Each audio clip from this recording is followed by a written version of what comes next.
Hai Sob, ketemu lagi nih sama gue Faisal. Gimana kabar kalian semua? Semoga selalu sehat dan tetap semangat nih seperti biasa. Masih WFH dan sebelumnya gue udah bikin video review Asus ROG Phone 5. Ya, review ala-ala ya. Oke, banyak yang nanya ke gue sebenarnya via DM gitu ya. Terus juga ada yang nanya langsung via Japri. Bahkan ada juga saudara yang nanya.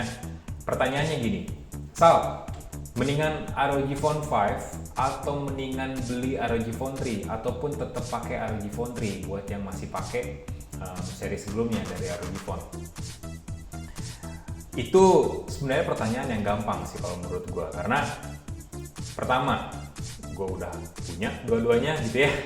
Jadi gue bisa tahu kelebihan dan kekurangan dari kedua smartphone ini. Terus juga gue pun jadi bisa ngasih insight ke kalian semua. Dan akhirnya gue pun bisa ngasih kayak saran buat kalian semua yang nonton ataupun teman-teman gue yang nanya, mending milih ROG Phone 5 ataupun tetap pakai ROG Phone 3 buat yang punya ataupun yang belum, mendingan beli ROG Phone 3. Nah, tonton terus di video ini buat tahu jawabannya.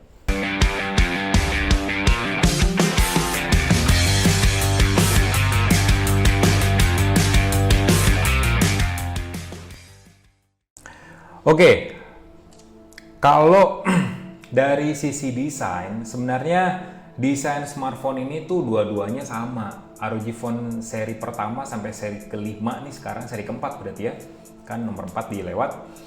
Sebenarnya sama, layarnya tetap gede, bezel depannya tetap tebal, kualitasnya tetap oke. Yang ngebedain adalah bodi belakangnya sob. Jujur kalau ngomongin ROG Phone, gue lebih seneng generasi 1 sama generasi 2. Gamingnya berasa. Tapi ROG Phone 3 sama ROG Phone 5 itu desain gamingnya ya biasa aja gitu. Tapi kalau head to head antara keduanya, gue lebih seneng ROG Phone 3. Kenapa? Kelihatan masih gaming banget desainnya. Masih ada garis-garis ekstrim ala-ala pesawat tempur alien. Terus juga desain kameranya beda. Dan ada kayak knalpot ataupun lubang pembuangan angin gitu ibaratnya. Yang kelihatan banget di sebelah sini, yang ngeliatin banget kalau Asus ROG Phone 3 ini adalah smartphone gaming yang terbaik. Nah, tapi kalau ngomongin soal fresh desainnya ya ROG Phone 5. Cuman desain smartphone ini sekarang nggak kayak HP gaming banget. Smartphone ini punya desain yang kayak ala-ala HP flagship premium, bodinya kaca, warnanya glossy, terus nggak ada gimmick ataupun aksen yang khas ala smartphone gaming seperti generasi pertama, kedua, ataupun ketiga. Yang beda di sini logo ROG-nya. Di sini logo ROG-nya lebih bagus di ROG Phone 5 karena logo ROG di sini adalah turunan dari seri laptop gaming Zephyrus G14. Jadi lebih bagus nih kalau ngomongin soal logo ROG. Nah, kalau layar ROG Phone 5 lebih unggul juga nih sob. Layarnya lebih gede dibandingin dengan ROG Phone 3. Tapi keduanya tetap menyuguhkan resolusi yang sama, panelnya AMOLED, meskipun AMOLED dari ROG Phone 5 lebih bagus, AMOLED E4 dari Samsung generasi terbaru. Tapi resolusinya sama, Full HD+, udah mendukung HDR10+ juga, dan refresh rate-nya 144Hz. Jadi smartphone ini menyuguhkan refresh rate yang kencang di layar, yang pastinya memberikan rasa pengalaman gaming yang smooth ataupun transisi aplikasi lebih lancar daripada layar 60Hz maupun 90Hz. Kalau soal penggunaan nih Rob, jujur gua kan sebelum pakai HP ini terus ganti jadi ROG Phone 5. Gua lebih nyaman pakai ROG Phone 3 sebenarnya karena bodinya lebih kecil aja. Ya, bodinya lebih kecil sedikit, ROG Phone 5 sedikit lebih panjang dengan layar yang lebih gede pastinya. Tapi ya untuk ukuran tangan gue sih lebih enak pakai ROG Phone 3. Dan keduanya untungnya masih dapat casing tambahan. Nah, kalau ngomongin soal casing tambahan ini sob, casing tambahan di Asus ROG Phone 5 ini lagi-lagi nggak berasa gaming banget. Karena lihat ya, nih di Asus ROG Phone 3 banyak banget aksen ala-ala ROG, ala-ala laptop ROG yang ekstrim gitu ya. Garis-garisnya juga kelihatan banget lebih ekstrim dibandingin sama ROG Phone 5 yang cenderung lebih elegan, lebih premium. Kalau misalnya dalam sisi gue lebih seneng ROG Phone 3. Jujur, kalau dalam hal desain, termasuk soal desain casing, ROG Phone 5 kayak lebih aman aja gitu desainnya, ala-ala smartphone flagship zaman sekarang.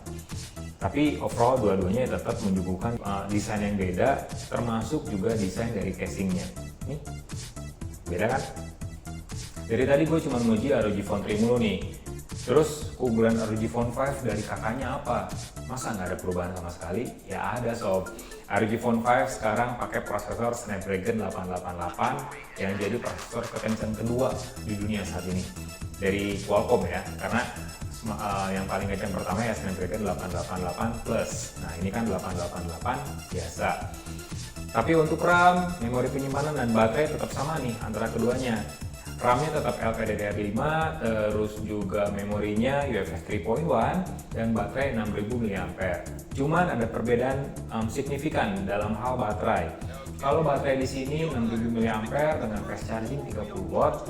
Kalau di Asus ROG Phone 5, baterainya dual cell 3000 dan ngedukung fast charging 65 watt. Sebenarnya ROG Phone 3 ini ngedukung sampai 45 watt, cuman adaptor charger yang ada di paket pembeliannya maksimal outputnya 30 watt aja. Pastinya beda nih kalau soal kecepatan chargingnya, karena smartphone ini bisa penuh dalam waktu 2 jam, sementara ROG Phone 5 bisa penuh dalam waktu 1,5 jam kurang. Tapi daya tahannya, smartphone ini buat muter YouTube ROG Phone 3 di kualitas Full HD HDR10 bisa sampai 16 jam lebih, sementara ROG Phone 5 di kualitas yang sama cuma 15 jaman aja. Beda dikit, ya tergantung lu sih, lebih suka yang mana. Sama aja sih 6000 mAh. Masih soal performa nih sob. Snapdragon 888 di ROG Phone 5 pastinya lebih kencang daripada Snapdragon 865 di ROG Phone 3. Cuman kalau kencang-kencangan di Antutu, ya memang jauh sih skornya. Cuman 865 masih kencang banget di ROG Phone 3. Wajar karena Snapdragon 865 di smartphone ini udah di overclock sama Asus. Berdasarkan pengujian gua, Snapdragon 888 di ROG Phone 5 itu skornya kan 812 ribuan poin. Snapdragon 865 di ROG Phone 3 skornya bisa sampai 710 ribuan. Standar tanpa pakai X mode. Kenceng banget sob. Beda 100 ribu sih emang jauh, tapi ya kencengnya sama gitu. Snapdragon 865 di smartphone ini jauh lebih kenceng daripada HP lain dengan Snapdragon 865. Dan ROG Phone 5 juga lebih kencang daripada HP yang lain dengan prosesor yang sama. Ya lagi-lagi tergantung lu pengen pilih yang mana. Dan kebetulan ROG Phone 3 dan ROG Phone 5 yang ada di tangan gua ini adalah versi standar. RAM-nya 8GB sama. Armoury Crate-nya gimana? Armoury Crate di ROG Phone 3 memang terbilang jadul. Wajar karena ROG UI di smartphone ini masih berbasis Android 10. Beda dengan ROG UI di ROG Phone 5 yang udah berbasis Android 11, Armoury Crate-nya jauh lebih dimaksimalkan potensinya. Kalau di ROG Phone 5, fitur untuk mengatur performa itu cuma terbatas per level aja sampai level 3. Dan kalau nggak pakai aksesoris kipas eksternal, cuma mentok di level 2. Nah, ROG Phone 5 sekarang punya 4 opsi dan bukan level. Ultra Durable, Advanced, terus Dynamic, dan X Mode. Di Advanced kita bisa ngatur performa CPU, GPU, sampai RAM. Sementara untuk smartphone ini ya cuma bisa ngatur performa pada umumnya aja. Memang sama-sama kompleks, cuman lebih enak pengaturannya di ROG Phone 5. Karena logo ROG-nya juga beda, maka pengaturan logo ROG di Armoury Crate kedua HP ini juga beda. Efek-efeknya jauh lebih banyak di ROG Phone 5, sementara smartphone ini ROG Phone 3 cuman punya beberapa efek warna aja, kayak misalnya color cycle, static, breathing, strobing doang, cuman ada 4. Sementara di Asus ROG Phone 5 bisa 2 kali lipatnya efek dari logo ROG. Tapi untuk pengaturan lainnya kita bisa dapat pengaturan misalnya kayak networking, terus juga sensitivitas layar dan lain sebagainya di kedua Armoury Crate smartphone ini. Jadi tetap ROG Phone 3 meskipun jadul, fiturnya tetap lebih lengkap daripada HP gaming pada umumnya. HP mainstream yang ngaku-ngaku gaming. Apalagi ROG Phone 5 yang jauh lebih lengkap, yang udah di-upgrade kemampuannya sama Asus. Ya, kalau ngomongin soal pengalaman gaming, keduanya tetap menawarkan pengalaman gaming yang maksimal, visual audionya juga maksimal banget. Gue nggak ada keluhan sama sekali di kedua smartphone ini. Asus ROG Phone 3 bisa mainin game COD, PUBG, Genshin Impact, Ragnarok X, terus game-game lainnya kayak Sausage Man dan lain-lain dengan grafis rata kanan. ROG Phone 5 juga begitu, bisa grafis rata kanan 60 fps stabil. Karena keduanya refresh rate-nya 144 Hz, untuk beberapa game yang mendukung 120 Hz ke atas juga bisa ditampilkan sampai 90 fps ke atas, kayak Need for Speed, Mortal Kombat, dan lain sebagainya. Kita bisa mainin game maksimal di dua smartphone ini, meskipun beda prosesornya nih dong. Kayak gini nih tampilannya, gue udah main CODM di Asus ROG Phone 3 dan Asus ROG Phone 5. Sama, lihat aja deh.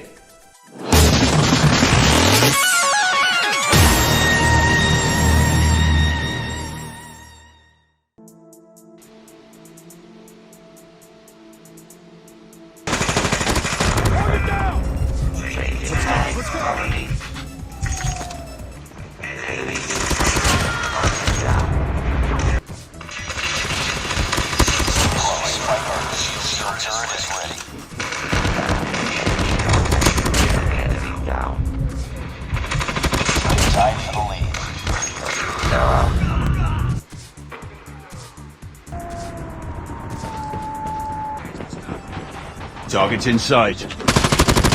Enemy down! Tango down. Reloading. Cover me. Target's in sight! Target down!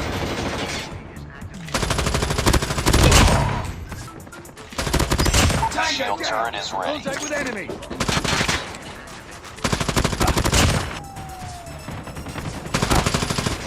Tango down! Pas gue review Asus ROG Phone 5, gue jujur kaget sih sob, karena kok Asus masih pakai hardware kamera yang sama gitu dengan Asus ROG Phone 3 buat ROG Phone 5. Makanya ya untuk kualitasnya ya sama aja sebenarnya, cuma beda di softwarenya aja sih. Softwarenya sendiri cuma nambahin beberapa fitur aja kayak perekaman 8K, terus slow mo 4K juga ada, sampai untuk Asus ROG Phone 5 ini ada AIS atau Electronic Image Stabilization di resolusi paling tinggi. Kalau ROG Phone 3 ya nggak ada, belum ada fitur itu. Mungkin ketika Asus meluncurin ROG UI berbasis Android 11 untuk smartphone ini, ya fitur-fitur bawaan di ROG Phone 5 juga bakal hadir sih di smartphone ini gitu. Karena ya hardware-nya sama. Karena hardware-nya sama, maka kualitasnya juga sama. Kedua smartphone ini menawarkan kualitas fotografi yang bagus buat sebuah smartphone gaming. Hasilnya natural, nggak berlebihan warnanya, which is bagus. Terus juga detailnya tajam, warnanya bagus, komposisinya, dynamic range-nya juga luas. Terus untuk ultra wide juga gue suka karena nggak ada lengkungan ataupun noise di sudut-sudut foto. Itu gue suka banget hasil ultra wide dari Asus ROG Phone 5. Kamera selfie-nya 24 megapiksel juga cocok banget buat para streamers game yang live streaming pakai HP, ataupun buat yang pakai HP ini buat ngezoom kali ya. Kalau misalnya gue pakai buat ngezoom juga detail wajah gue bisa dapat dengan sangat baik.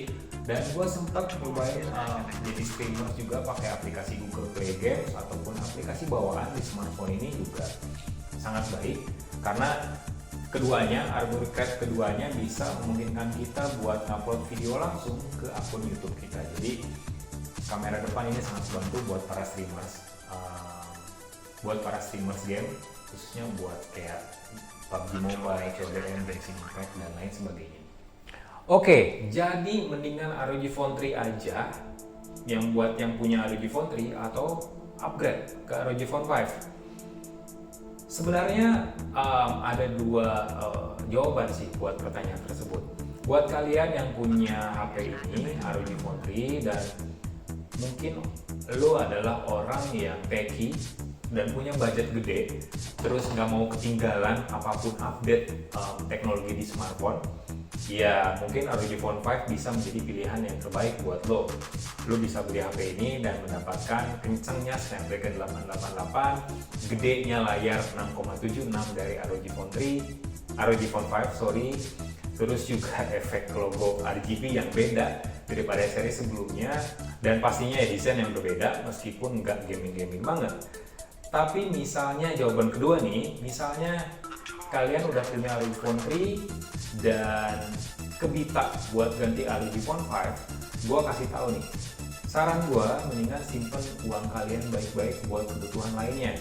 Karena secara pengalaman gaming, ROG Phone 3 tetap menawarkan pengalaman gaming yang sama kayak ROG Phone 5. Kita bisa mainin game rata kanan apapun di Android di smartphone ini. CODM 60 fps stabil, PUBG Mobile 60 fps stabil, Genshin Impact 60 fps stabil, bahkan Mortal Kombat Need for Speed 90 fps ke atas karena udah mendukung 120 Hz ke atas. Layarnya juga tetap sama-sama 144 Hz keduanya. Meskipun panel AMOLED E4 buatan Samsung di smartphone ini, ROG Phone 5 itu lebih gonjreng warnanya dan kualitasnya lebih bagus. Untuk kualitas audio tetap sama, speaker stereo. Kualitasnya tetap nendang meskipun volumenya dimaksimalkan, nggak pecah dan tetap empuk sama ngebas. Sama-sama nih keduanya. Kalau ngomongin soal desain, ROG Phone 3 menurut gua desainnya lebih oke dan lebih gaming daripada ROG Phone 5. Banyak kelekukan dan banyak garis ala-ala pesawat tempur alien yang masih ya tematik lah kayak ROG Phone generasi pertama dan generasi kedua. Sementara untuk ROG Phone generasi keempat, ROG Phone 5, desainnya udah kayak HP premium dengan warna yang glossy dan gak banyak gini. Terus juga RAM-nya tetap sama, LPDDR5, UFS 3.1 untuk memori penyimpanan, sementara untuk baterai memang ada peningkatan di ROG Phone 5, termasuk juga prosesor yang Snapdragon 888 yang pastinya itu adalah peningkatan signifikan dibandingin sama Snapdragon 865. Tapi perlu diingat, Snapdragon 865 di smartphone ini, correct me if I'm wrong, sudah di overclock sama Asus Global. Jadi ya sebenarnya ada dua jawaban ya tadi. Kalau misalnya kalian techie dan gak mau ketinggalan, ya belilah smartphone ini. Tapi jawaban keduanya, kalau misalnya kalian udah punya ROG Phone 3, ya simpan aja uang kalian baik-baik buat kebutuhan yang lebih penting sebenarnya. Apalagi lagi masa-masa pandemi kayak gini ya, pastinya banyak kebutuhan, banyak pengeluaran juga. Oke, itu aja kesimpulan akhirnya. Gue Faisal, selalu sehat, selalu semangat, dan jaga jarak dulu. Dan kita harus berdoa bersama-sama agar pandemi ini segera berakhir dan kita bisa hidup normal kembali seperti sedia kala. Nun sob.